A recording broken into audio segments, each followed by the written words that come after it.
Welcome to daily Hindu analysis. మనం ప్రతిరోజు Hindu news పేపర్లో important current affairs articles exam point of వ్యూలో అండ్ అలాగే దాని వెనుకొని చీకప్పటి కూడా కవర్ చేస్తున్నాం. As part of that initiative ఈరోజు మనకి July 9th, 2025. So before starting the video give it like చేయండి అండ్ అలాగే బెల్ ఐకాన్ ఎనేబుల్ చేసుకోండి సో దట్ వీడియో పెట్టగా మీ దాకా వస్తుంది నోటిఫికేషన్. సో దట్ మీరు ఎప్పటి వీడియో ఆ రోజే చూడొచ్చు.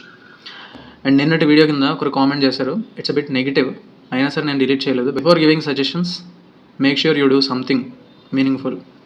సో ఆ కామెంట్స్ గురించి నేను అంత పట్టించుకోను. I know what I'm doing and చాలామందికి ఉపయోగపడుతుందని కామెంట్ చేస్తున్నారు కాబట్టి I'm continuing this work since months. ప్రతిరోజు డైలీగా కన్సిస్టెంట్లీ ఒకటి మనం చెప్పడం అనేది it's a good thing. And ఇంకో విషయం, ఇది జస్ట్ ఎగ్జామ్ పాయింట్ ఆఫ్ వ్యూలో నేను డిస్కస్ చేస్తున్నాను. అండ్ ఎగ్జామ్కి ఎంతవరకు ఉపయోగం, మనకి ఎస్ఎస్సి కానీ వాట్ ఎవర్ కాంపిటేటివ్ ఎగ్జామ్స్ అన్నిటికీ ఎంతవరకు ఉపయోగం అంతవరకే నేను డిస్కస్ చేస్తూ ఉంటాను న్యూస్ పేపర్లో. And when it comes to English కూడా అంతే. What is needed for the exam I know. If you really liking our content మీరు ఫాలో అవ్వచ్చు, లేదంటే you can unsubscribe this channel. So enough of this. So let's ఈరోజు మనం important articles చూద్దాం. First of all ఇక్కడ చూస్తే మనకి no unfettered powers for ECI అని చెప్పి ఇచ్చారు. అంటే ఎలక్షన్ కమిషన్ ఆఫ్ ఇండియా, మన చీఫ్ ఎలక్షన్ కమిషనర్ ఎవరంటే జ్ఞానేష్ కుమార్. సో ఇక్కడ అన్ఫెటర్డ్ పవర్స్ అంటే అన్రెస్ట్రిక్టెడ్ పవర్స్, అంటే అన్చెక్డ్ పవర్స్ ఉండకూడదు ఈసీఐకి, అంటే ఎలక్షన్ కమిషన్ ఆఫ్ ఇండియాకి లేవు అని చెప్పేసి ఇక్కడ ఇచ్చారు. So headline regarding this special intensive revision జరుగుతుంది కదా, బీహార్లో ఎలక్టోరల్ రోల్స్ని రివైజ్ చేస్తున్నారు బికాజ్ అప్కమింగ్ అసెంబ్లీ ఎలక్షన్స్ ఉన్నాయి. సో దట్ దాని రిలేటెడ్ ఈ ఆర్టికల్ వచ్చింది, దాని గురించి లోపల చూద్దాం. అండ్ నెక్స్ట్ ఆర్టికల్ చూస్తే మనకి US trade deal India still targeting July deadline. So US trade deal July dead లైన్ని టార్గెట్ చేస్తుంది ఇండియా. సో అప్పటిలోపు ఏదో ఒక డీల్ చేసుకోవాలని చెప్పేసి చూస్తుంది. కాకపోతే Donald Trump has extended his tariff pause, ఏదైతే డెడ్ లైన్ ఇచ్చారో అదే August 1 వరకు ఎక్స్టెండ్ చేశారో డొనాల్డ్ ట్రంప్. అండ్ అలాగే కొత్తగా 14 కంట్రీస్ మీద న్యూ హైక్స్, ఇంకా టారిఫ్స్ అనేవి, రిటాలియేటరీ టారిఫ్స్ అనేవి హైక్స్ అనేది చేశారు. అందులో ఇండియా అయితే లేదు. అండ్ నెక్స్ట్ ఆర్టికల్ చూస్తే మనకి ఇక్కడ house ransacked after remarks on Kovvur MLA అని చెప్పి ఇచ్చారు కదా. ఇక్కడ ర్యాన్సాక్డ్ మీనింగ్ ఇంపార్టెంట్. ర్యాన్సాక్డ్ అంటే ప్లండర్, అంటే సర్వనాశనం చేయడం. సో అన్ఐడెంటిఫైడ్ మిస్క్రియంట్స్ అంటే గుర్తు తెలియని వ్యక్తులు అని అర్థం. అంటే ఎవరో ఇంకా నిర్ధారించలేదు ఎవరో. సో అలాంటి వాళ్ళందరూ వెళ్ళి మిస్క్రియంట్స్ వెళ్ళి ప్లండర్ చేశారు, అంటే సర్వనాశనం చేశారు రెసిడెన్స్ ఆఫ్ ఫార్మర్ ఎమ్మెల్యే అని చెప్పేసి ఇక్కడ ఇచ్చారు. ర్యాన్సాక్డ్ మీనింగ్ ఇంపార్టెంట్ మనకి ఇక్కడ. అండ్ నెక్స్ట్ ఆర్టికల్ చూస్తే మనకి no more back benchers, a film inspires change in Kerala schools. So recently Kerala Malayalam film ఒకటి వచ్చింది. సో దాన్ని ఇన్స్పైర్ అయ్యి అక్కడ ఉన్న కేరళలో ఉన్న స్కూల్స్లో జనరల్ ఎలా అంటే మనకి ఒక రో బేస్డ్ కింద కూర్చోబెడతారు కదా స్కూల్స్లో మనకి, అంటే ఫ్రంట్ బెంచెస్ అలాగే మిడిల్ అండ్ అలాగే బ్యాక్ బెంచెస్ అని చెప్పేసి అంటూ ఉంటాం మనం. సో దాన్ని తీసివేస్తూ ఆ మూవీలో ఇన్స్పైర్ అయ్యి సో రియల్గా కూడా బయట వాళ్ళ స్కూల్స్లో సెమీ సర్క్యులర్ లేఅవుట్ కింద, అంటే ఇలా ఈ పిక్చర్లో కనిపిస్తున్న విధంగా కూర్చోబెట్టారు. సో ఇట్ ఈజ్ ఒక బ్యాక్ బెంచర్ స్టూడెంట్ అని చెప్పేసి ఏదైతే ఉంటుందో అలాంటి నోషన్ ఏదైతే పెర్సెప్షన్ ఉందో దాన్ని తీసివేయడానికి ఇది ఉపయోగపడుతుంది అని చెప్పేసి ఇట్స్ ఎ గుడ్ మూవ్ చెప్పాలంటే. నెక్స్ట్ చూస్తే మనకి Vizag gears up for 32 kilometre Giri Pradakshina at Simhachalam temple. So ఇక్కడ గేర్స్ అప్ అంటే ఇట్ గాట్ రెడీ అని చెప్పి అర్థం వస్తుంది. సో వైజాగ్లో సింహాచలం టెంపుల్లో గిరి ప్రదక్షిణ 32 కిలోమీటర్స్ ఉంటుంది. So it got ready for it అని చెప్పేసి ఇక్కడ ఇచ్చారు. అండ్ నెక్స్ట్ చూస్తే మనకి ఇక్కడ ganja peddlers travelling in trains targeted to check smuggling from AOB region, అంటే ఆంధ్ర ఒడిశా బోర్డర్ అని చెప్పేసి ఆ రీజియన్ నుంచి స్మగ్లింగ్ ఏదైతే జరుగుతుందో సో దాన్ని ఈగల్ టీమ్ అని చెప్పేసి ఉంటుంది మనకి, officials of the elite anti narcotics group for law enforcement. So eagle group అనేది ఆపరేషన్ విజయ్ని లాంచ్ చేసింది. సో ఈ ఆపరేషన్ విజయ్లో భాగంగా ఈ గాంజా స్మగ్లింగ్ని ప్రివెంట్ చేస్తుంది. సో ట్రైన్స్ ద్వారా వీళ్ళు చేస్తూ ఉన్నారు ఈ గాంజా స్మగ్లింగ్ అనేది. గాంజా పెడ్లర్స్ అంటే ఎవరైతే స్మగ్లర్స్ ఉన్నారో వాళ్ళని మనం గాంజా పెడ్లర్స్ అంటాం. సో ఇల్లీగల్గా ఏదైనా ఒక గూడ్స్ని ఇల్లీగల్గా ఒక దగ్గర నుంచి ఇంకో దగ్గరికి తరలించినప్పుడు వాళ్ళని మనం పెడ్లర్స్ అని చెప్పి పిలవచ్చు. సో దట్ గాంజా పెడ్లర్స్ ఇక్కడ మీనింగ్ ఇంపార్టెంట్ దీనిది. అండ్ అలాగే ఆపరేషన్ విజయ్ వచ్చేసి మనకి to prevent ganja smuggling. And next చూస్తే ఇక్కడ మనకి టార్నిష్ మీనింగ్ ఇంపార్టెంట్. టార్నిష్ అంటే స్పాయిల్ చేయడం లేదంటే డిస్ట్రాయ్ చేయడం.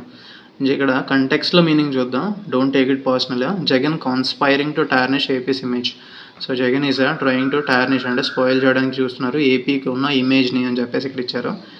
Don't take it personal. ఇక్కడ చూస్తే మనకి tarnish meaning important. First of all tarnish అంటే స్పాయిల్ చేయడం లేదంటే డిస్ట్రాయ్ చేయడం. అండ్ ఇక్కడ చూస్తే bring old rivalry to the fore. So idiom అనేది ఇంపార్టెంట్ మనకి. Bring old rivalry to the fore అంటే మానిపోయిన అంటే పాత శత్రుత్వాన్ని మళ్ళీ ముందుకు తీసుకురావడం, మళ్ళీ రెచ్చగొట్టడం, మళ్ళీ దాన్ని రేపడం అని అర్థం వస్తుంది. సో బ్రింగింగ్ ఓల్డ్ రివెల్రీ అంటే చాలా పాతగా ఎప్పుడో ఉన్న శత్రుత్వాన్ని, రివెల్రీ అంటే శత్రుత్వం, టు ద ఫోర్ అంటే మళ్ళీ దాన్ని రేపి ముందుకు తీసుకురావడం. అండ్ నెక్స్ట్ ఎడిటోరియల్ ఇక్కడ ఆర్టికల్ చూస్తే మనకి క్విక్ ఫిక్స్ అని చెప్పి ఇచ్చారు. Quick fix budgetary allowances alone will not solve India's R&D problem. So R&D అంటే research and development. So and innovation scheme అని చెప్పి RDI స్కీమ్ కింద రీసెంట్లీ మనకి union cabinet 1 lakh crore sanction చేసింది. ఇది ఎందుకు అంటే టు ఇన్సెంటివైజ్ ప్రైవేట్ సెక్టర్కి ఇన్సెంటివ్స్ ఇస్తుంది to invest in basic research మీరు చేయండి అని చెప్పేసి. సో దాని రిలేటెడ్ ఒక ఫండ్ అనేది RDI స్కీమ్ కింద యూనియన్ క్యాబినెట్ అప్రూవ్ చేసింది రీసెంట్లీ. కాకపోతే ఇక్కడ ఈ సమ్మరీ చూద్దాం. ఈ ఆర్టికల్లో ఏం చెప్తున్నారు అంటే సో జస్ట్ ఈ బడ్జెటరీ సపోర్ట్ మాత్రమే సరిపోదు అని చెప్తున్నారు. జనరలీ ఈ స్కీమ్ వచ్చేసి మనకి within special purpose fund కింద ఎస్టాబ్లిష్ చేశారు within Anusandhan national research foundation. So ఇది కస్టోడియన్ ఆఫ్ ఫండ్స్ కింద యాక్ట్ చేస్తుంది. సో అది చూసుకుంటుంది it's implementation. And the funds will be in the form of low interest loans కింద ఇస్తారు. And అలాగే ఇది ANRF బాడీకి సైన్స్ మినిస్ట్రీ అనేది ఓవర్ సైట్ ఉంటుంది. So under that science ministry ఇది పనిచేస్తుంది. సో ఇది సింగిల్ విండో క్లియరెన్స్ మెకానిజంకి ఉపయోగపడుతుంది ఫర్ ఫండింగ్ రీసెర్చ్. యూనివర్సిటీస్లో కానీ అకాడమిక్ ఇన్స్టిట్యూషన్స్లో కానీ రీసెర్చ్ డెవలప్మెంట్ జరగడానికి ఎక్కువ అవకాశం ఉంటుందని చెప్పించారు. అండ్ అలాగే ఇక్కడ incipient meaning important. First incipient అంటే ఇనిషియల్ స్టేజ్లోనే ఉండడం, అంటే స్టార్టింగ్ స్టేజ్లో ఉన్నదాన్ని మనం ఇన్సిపియంట్ అంటాం. అండ్ అలాగే ఇక్కడ కండిషన్ ఏంటంటే ఈ ఫండ్స్ అవైల్ చేసుకోవడానికి కండిషన్స్ ఏంటంటే certain level of development already జరిగి ఉండాలి ఆ ప్రోడక్ట్స్కి, ఏదైతే రీసెర్చ్ చేయాలనుకుంటున్నారో. సో దానికి మార్కెట్ పొటెన్షియల్ కూడా ఉండాలి. సో దాన్ని మనం టెక్నాలజీ రెడీనెస్ లెవెల్ 4 ప్రాజెక్ట్స్ అని చెప్పేసి డిస్క్రైబ్ చేస్తాం. దాన్ని TRL లెవెల్స్ అని చెప్పేసి ఉంటాయి. టోటలీ 9 ఉంటాయి. సో బేసిక్ లెవెల్ని మనం TRL 1 అని చెప్పేసి అంటాం. అండ్ అడ్వాన్స్డ్ రెడీనెస్గా ఉంటే TRL 9 అంటాం. సో ఇక్కడ TRL 4 అనేది ఒక హాఫ్ వేలో ఉన్నప్పుడు అలాంటి ప్రాజెక్ట్కి అలాంటి దానికి రీసెర్చ్ చేయడానికి కండిషన్ అనేది TRL 4 మినిమమ్ ఎలిజిబిలిటీ అనేది ఉండాలి ఈ ఫండ్స్ని అవైల్ చేసుకోవడానికి అని చెప్పేసి ఇక్కడ ఇచ్చారు. అండ్ నెక్స్ట్ చూస్తే మనకి the ECI does not have unfettered powers అని చెప్పి ఇచ్చారు. సో ఆల్రెడీ మనం హెడ్లైన్లో చూసాం కదా, ECIకి అన్ఫెక్టెడ్ పవర్స్ అంటే అన్చెక్డ్ పవర్స్ లేవు, డస్ నాట్ హ్యావ్ అని చెప్పేసి ఇక్కడ ఇచ్చారు. సో ఇక్కడ ఇంపార్టెంట్ థింగ్స్ ఏంటో చూద్దాం. ఇందులో ఆర్టికల్ 326 ఇంపార్టెంట్ మనకి. ఇది ఏం చెప్తుంది అంటే elections to the Lok Sabha and assemblies based on adult suffrage. Adult suffrage is nothing but ఏంటంటే ఎవ్రీ అడల్ట్ పర్సన్ అంటే ఎవరైతే మోర్ దాన్ 18 years ఉంటారో ఎవ్రీ అడల్ట్ పర్సన్ డెఫినెట్లీ వాళ్ళకి ఓటింగ్ రైట్స్ అనేవి ఉండాలి. So that is adult suffrage. So దాన్ని base చేసుకొని Lok Sabha and assembly elections జరగాలి అని చెప్పేసి ఆర్టికల్ 326 చెప్తుంది మనకి. And representation of people act 1950లో క్లియర్గా డిస్క్వాలిఫికేషన్, ఇప్పుడు మనం ఒక ఎలక్టర్ కింద రిజిస్టర్ అవ్వాలంటే డిస్క్వాలిఫికేషన్స్ ఏంటి, క్వాలిఫికేషన్స్ ఏంటి అని చెప్పేసి రిప్రజెంటేషన్ ఆఫ్ పీపుల్ యాక్ట్ 1950లో క్లియర్గా చెప్పారు. అక్కడ మనకి అన్సౌండ్ మైండ్, ఒక కాంపిటెంట్ కోర్టు మనల్ని డిక్లేర్ చేసింది మనకి సరిగా మైండ్ పనిచేయట్లేదు అని చెప్పేసి ఒకవేళ మనం డిక్లేర్ చేసినట్లయితే మనకి ఎలక్షన్ ఓటు హక్కు అనేది ఉండదు. సో అట్లాంటి డిస్క్వాలిఫికేషన్ మెజర్స్ అనేవి RPA యాక్ట్ 1950లో ఉన్నాయి. అండ్ అలాగే ఇక్కడ చూస్తే మనకి ఆర్టికల్ 324 ఇంపార్టెంట్. మనం ఆల్రెడీ నిన్న చూసాం. Article 324 is nothing but empowering the election commission of India. So for conduction of these elections దేనికి కండక్ట్ చేస్తుంది ECI అంటే పార్లమెంట్కి, స్టేట్ లెజిస్లేచర్స్కి అండ్ అలాగే president and vice president offices కూడా according to article 324 election commission of India చూసుకుంటుంది. And అలాగే free and fair elections మనకి essential feature of basic structure of the constitution. So అదొక ఎసెన్షియల్ ఫీచర్ కాన్స్టిట్యూషన్లో ఫ్రీ అండ్ ఫెయిర్ ఎలక్షన్స్ జరగాలి అని చెప్పి. And అలాగే ఇప్పుడు ప్రస్తుతం స్పెషల్ ఇంటెన్సివ్ రివిజన్ జరుగుతుంది కదా, అది అండర్ సెక్షన్ 21 ఆఫ్ 1950 అంటే రిప్రజెంటేషన్ ఆఫ్ పీపుల్ యాక్ట్ 1950లో సెక్షన్ 21 ప్రకారం ఈ రివిజన్ ఆఫ్ ఎలక్టోరల్ రూల్స్ అనేది జరుగుతుంది అని చెప్పేసి చెప్పారు. అందులో స్పెసిఫిక్గా సబ్ క్లాజెస్ అనేవి ఉన్నాయి. అందులో ఎప్పుడు ఈ స్పెషల్ రివిజన్స్ అనేవి జరగవచ్చు అంటే బిఫోర్ లోక్సభ ఎలక్షన్స్ కానీ, అసెంబ్లీ ఎలక్షన్స్ కానీ. అండ్ అలాగే second point, before each by election ముందు ఈ ఎలక్టోరల్ రూల్ రివిజన్ జరగవచ్చు. అండ్ అలాగే direction of ECI in any year. So election commission of India ఎవరైతే ఉన్నారో చీఫ్, సో ఆయన డైరెక్షన్ మీదుగా జరగవచ్చు ఏదైనా ఇయర్లో. అండ్ అలాగే నెక్స్ట్ చూస్తే మనకి పార్ట్ ఆఫ్ ద కాన్స్టిట్యూషన్లో కానీ, అండ్ అలాగే స్పెషల్ రివిజన్ ఆఫ్ కాన్స్టిట్యుయెన్సీలో కూడా చేయొచ్చు. దిస్ స్పెషల్ రివిజన్ అని చెప్పేసి ఇక్కడ ఇచ్చారు. అండ్ నెక్స్ట్ ఆర్టికల్ చూస్తే మనకి terror attack accused in India used online payment services e commerce sites FATF. So FATF ఏంటంటే మనకి financial action task force.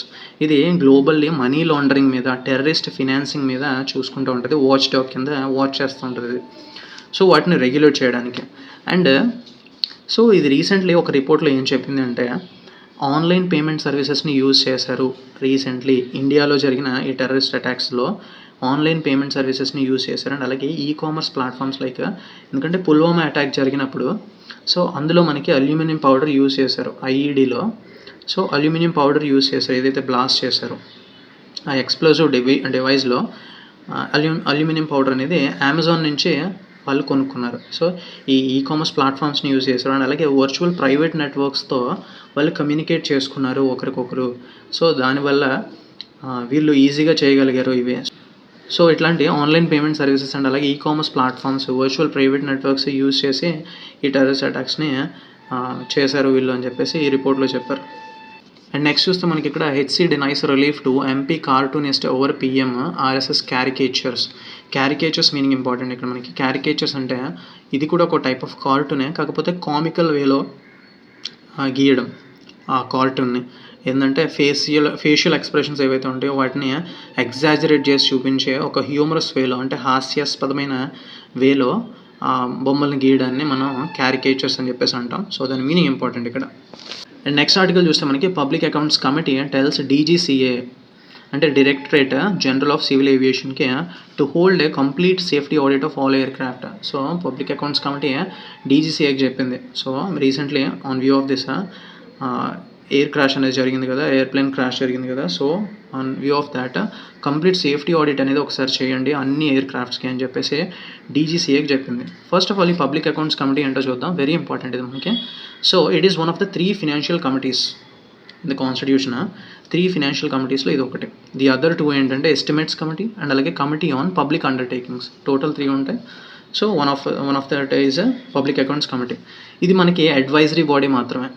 So ఇది జస్ట్ అడ్వైజరీ బాడీ, అడ్వైజ్ చేస్తూ ఉంటుంది అంతే మాత్రమే. అండ్ నెక్స్ట్ చూస్తే ఇది ఫస్ట్ ఆఫ్ ఆల్ ఫామ్ చేసింది మనకి, మెన్షన్ వచ్చేసి మనకి 1919 మాంటెగ్యూ చెమ్స్ఫోర్డ్ రీఫార్మ్స్లో మెన్షన్ చేశారు. ఫస్ట్ టైం బ్రిటిషర్స్ టైంలో 1919 ఇయర్లో ఆ రీఫార్మ్స్లో మెన్షన్ చేశారు పబ్లిక్ అకౌంట్స్ కమిటీని. సో దాని ఎస్టాబ్లిష్మెంట్ వచ్చేసి ఫస్ట్ టైం 1921లో ఎస్టాబ్లిష్ చేశారు. సో ఈ పబ్లిక్ అకౌంట్స్ కమిటీకి టోటలీ ఎవ్రీ ఇయర్ దీన్ని నియమిస్తూ ఉంటారు, ఈ కమిటీని ఫామ్ చేస్తూ ఉంటారు ఎవ్రీ ఇయర్. సో ఈ పబ్లిక్ అకౌంట్స్ కమిటీని ఎవ్రీ ఇయర్ నామినేట్ చేస్తారు, ఎవ్రీ ఇయర్ ఫామ్ చేస్తారు. సో అందులో మనకి 22 మెంబర్స్ ఉంటారు. సో అందులో మనకి 15 from Lok Sabha and 7 from Rajya Sabha. So totally 22 members ఉంటారు. Out of this 22 people chairman, ఒక పర్సన్ని చైర్మన్ కింద అపాయింట్ చేస్తారు. ఎవరు అపాయింట్ చేస్తారంటే స్పీకర్ అపాయింట్ చేస్తారు. సో సరిపోయింది కదా. And public accounts committee functions ఏంటో చూద్దాం. So public accounts committee CAG audit రిపోర్ట్స్ని ఎగ్జామిన్ చేస్తుంది. అండ్ అలాగే నెక్స్ట్ ఏంటంటే మనకి పబ్లిక్ మనీని, గవర్నమెంట్ మనీ ఏదైతే ఉందో అది ఎలా స్పెండ్ చేశారని చెప్పేసి దాన్ని కూడా ఎగ్జామిన్ చేస్తుంది. అండ్ అలాగే ఏమైనా ఫైనాన్షియల్ ఇర్రెగ్యులారిటీస్ ఉన్నా, లాసెస్ ఉన్నా, ఇన్ఎఫిషియన్సీస్ ఉన్నా వాటిని కూడా ఎగ్జామిన్ చేస్తుంది ఈ public accounts committee. And next ఇక్కడ చూస్తే మనకి union labour minister Mansukh Mandaviya. And next చూస్తే country wide survey reveals deficits in student learning.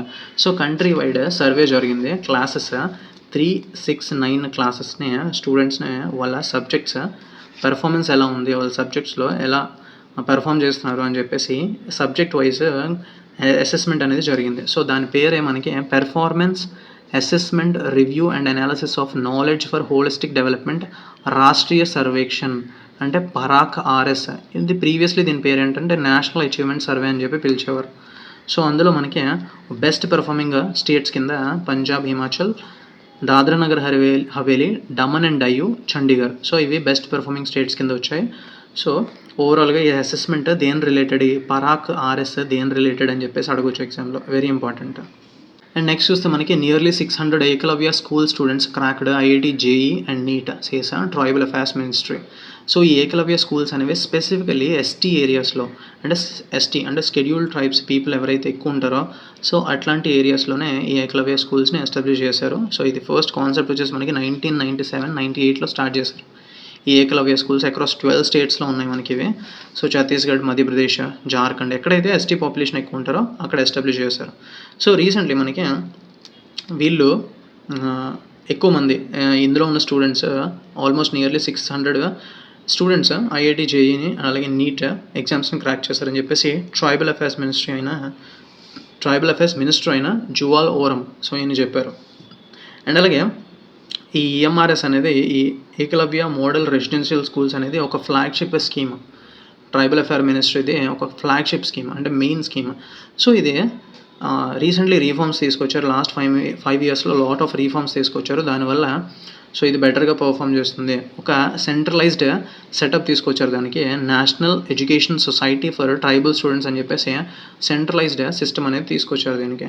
And ఇక్కడ క్లోజ్ టు మనకి పీవీటీజీస్ అంటే particularly vulnerable tribal groups close to 85% ఉన్నారు ఈ స్టూడెంట్ పాపులేషన్లో మనకి. సో ఇది మేజర్లీ ఎస్టీ కమ్యూనిటీస్ ఉన్న ఏరియాస్లోనే ఈ స్కూల్స్ అనేవి మెయింటైన్ చేస్తూ ఉంటారు. అండ్ నెక్స్ట్ ఆర్టికల్ చూస్తే మనకి Trump Netanyahu take lap of victory to mark Iran strikes. So ఇక్కడ యుఎస్ ప్రెసిడెంట్ అయిన డొనాల్డ్ ట్రంప్ అండ్ అలాగే ఇజ్రాయలీ ప్రైమ్ మినిస్టర్ అయిన బెంజమిన్ నెతన్యాహు కూడా ఇక్కడ మీట్ అయ్యారు ఎందుకంటే విక్టరీ, మేము ఇరాన్ స్ట్రైక్స్ చేసి విక్టరీ సాధించామని చెప్పేసి. So on part of that సెలబ్రేషన్లో వీళ్ళు వైట్ హౌస్లో కలిశారు మండే. సో దట్ ఇక్కడ దాన్ని డిస్క్రైబ్ చేస్తూ హ్యాండ్ ఇన్ గ్లోవ్ అని చెప్పేసి, వెరీ ఇంపార్టెంట్ ఇది మనకి ప్రీవియస్ ఇయర్ క్వశ్చన్ కూడా. హ్యాండ్ ఇన్ గ్లోవ్ అంటే దాని మీనింగ్ ఇంపార్టెంట్, క్లోజ్ అసోసియేషన్ అని చెప్పేసి మీనింగ్ వస్తుంది. So hand in glove phrase important మనకి. అండ్ నెక్స్ట్ ఆర్టికల్ చూస్తే మనకి Bulgaria becomes 21st member to adopt euro after EU green light. So European యూనియన్లో 21st మెంబర్ కింద బల్గేరియా స్థానం సంపాదించుకుంది. Which country to adopt euro అంటే euro కరెన్సీని adopt చేసుకున్న 21st మెంబర్. సో EUలో అంటే యూరోపియన్ యూనియన్లో. So European union is nothing but యూరోప్లో ఉన్న కంట్రీస్ అన్నీ ఒక సమూహాన్నే మనం యూరోపియన్ యూనియన్ అంటాం. సో ఆ యూరోపియన్ యూనియన్ హెడ్ క్వార్టర్స్ వచ్చేసి మనకి బ్రొసెల్స్, అంటే బెల్జియం క్యాపిటల్ బ్రొసెల్స్లో ఉంది మనకి. అండ్ ఈ ప్రస్తుతం బల్గేరియా చూస్తే మనకి బల్గేరియా వచ్చేసి black sea bordering country. And అలాగే బల్గేరియా క్యాపిటల్ మనకి సోఫియా. అండ్ ఇది మనకి Jan 1st 2026 నుంచి అడాప్ట్ చేసుకొని ఉంది this euro currency. And actually దీని కరెన్సీ వచ్చేసి మనకి లెవ్ అని చెప్పేసి ఉండేది. సో బల్గేరియన్ లెవ్ అని చెప్పేసి అనేవాళ్ళు.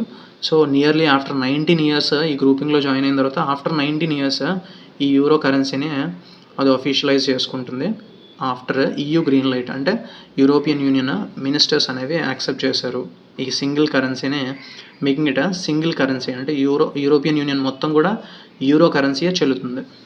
అండ్ నెక్స్ట్ ఇక్కడ చూస్తే మనకి టస్సిల్ మీనింగ్ ఇంపార్టెంట్. టస్సిల్ అంటే ఫైట్, అంటే తలపడనున్నారు అని అర్థం. టస్సిల్ మీనింగ్ ఇంపార్టెంట్ ఇక్కడ మనకి. టస్సిల్ అంటే ఫైట్. సో నెక్స్ట్ చూస్తే ఇక్కడ మనకి బ్రష్డ్ అంటర్ ద కార్పెట్ ఇడియం ఇంపార్టెంట్ మనకి, వెరీ ఇంపార్టెంట్ ఇది. సో దాని మీనింగ్ ఏంటంటే హైడ్, కన్సీల్ చేయడం, హైడ్ చేయడం అంటే దాచి ఉంచడం అని అర్థం వస్తుంది. సో అండ్ అలాగే ఇక్కడ చూస్తే మనకి డన్ అండ్ డస్టెడ్ అని చెప్పి ఇచ్చారు ఈ పిక్చర్ని డిస్క్రైబ్ చేస్తూ. ఎందుకంటే South Africa beat Zimbabwe by an ఇన్నింగ్స్తో డిఫీట్ చేసింది. So that done and dusted అంటే కంప్లీట్లీ ఫినిష్డ్ అనే మీనింగ్ వస్తుంది డన్ అండ్ డస్టెడ్ అంటే.